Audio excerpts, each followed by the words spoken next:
یکی از مردیکار بازارهای دوشنبه. برخی کارجویان در اینجا برعکس سالهای پیش حالا میل مهاجرت به روسیه را ندارند. مهاجرا راز دیلشون همجوری هم داکیومنتاسیا گفتم که 50-60 هزار در کره اساس آنمی گرفت. اگه برای آدمون نمیروند دیگه. پاکریوت نمیکنه دیگه. 30,000 میگیری داکیومنتاسیا 60-70 هزار. او اگه مثال زندگیش پیش بره سومی کوارتیر بتا راه میره و رومیا برای همین پاکریوت نمیکنه دیگه آدمون نمیروند. در پی سخت‌تر شدن قانونگذاری و افزایش رید و سنجش‌ها، حالا این مهاجر سابق در تشویش است که این بار به روسیه رود با چه چیزهای روبرو خواهد بود. چی میشده باشه اوزی بریم پاتینا چی میگیریم مثلا این داکیومنت چی میکرده باشیم او چی گام میشده باشه. دومای دولتی روسیه در یک سال اخیر نزدیک به 40 قانون نوی مربوط به مهاجرت را قبول کرد.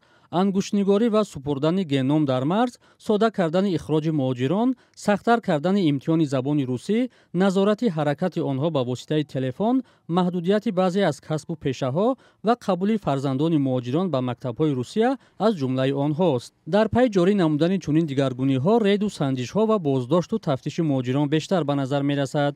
چنین وضع به نظر کارشناس رحمان المسوف توجه مهاجران تاجیک را به بازار مهنت روسیه کم کرده است.